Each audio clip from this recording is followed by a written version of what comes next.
I'm Kirby, and welcome to Lion's Roar, Georgian Court University's online guide to financial aid. If you've been following along so far, you know how to get through most of the free application for federal student aid, or FAFSA. But there's one section that can look more complicated than it really is. The FAFSA needs all sorts of tax information from students and parents to help determine how much aid students are eligible for. But tax forms can be confusing and complicated, and this is not someplace you want to make a mistake. Fortunately, there's a way to automatically answer most of the FAFSA's questions about your taxes. It's called the IRS Data Retrieval Tool, or DRT. Only 30% of the people who could use the DRT actually do, and it could save you a lot of time and aggravation. Not everyone can use the DRT, though. At the beginning of the financial information section, you'll answer a few questions to see if it will work for you. The first question is, have you filed a tax return for this year? The DRT pulls data from your tax return that the IRS has on file, so if you haven't filed a return, you're out of luck. Sorry. The next question is about your filing status. Are you single or married filing jointly? You can use the DRT. If you're married but filing separately from your spouse or filing as a head of household, you can't use the DRT. The last question is about what kind of return you file.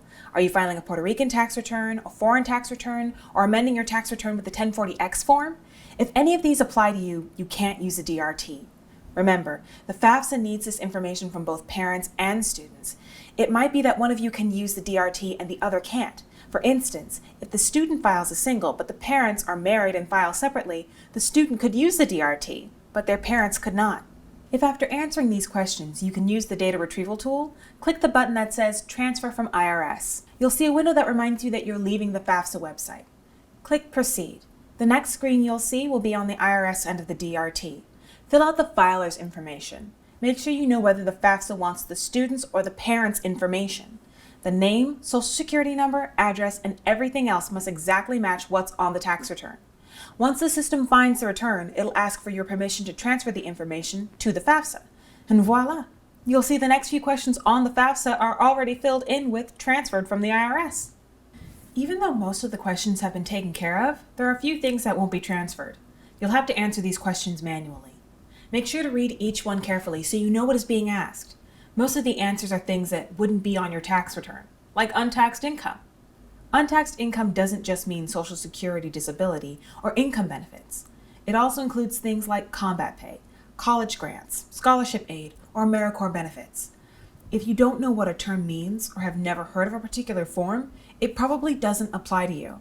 If you've never seen a Schedule K, for instance, you can just put 0 for that answer.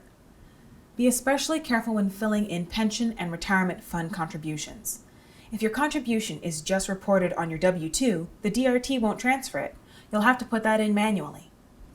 Things can get a little confusing with parent information, too. Parents are identified by their first initial and last name. So if your parents have the same initials, you'll want to check, say, their birth date to make sure you know who is being referred to. If your parents have the same initials, same birth date, same social security number, and are the same person, I don't know what to tell you. If you have any questions, our financial aid advisors are here to help. You can contact them at financialaid@georgian.edu. I hope the IRS Data Retrieval Tool makes filling out the rest of the FAFSA a lot easier. We're not quite done yet, though. The FAFSA helps you get aid from the federal government, but you might also be eligible for aid from the state of New Jersey. For that, we need to go to HISA. Click the link below to learn more.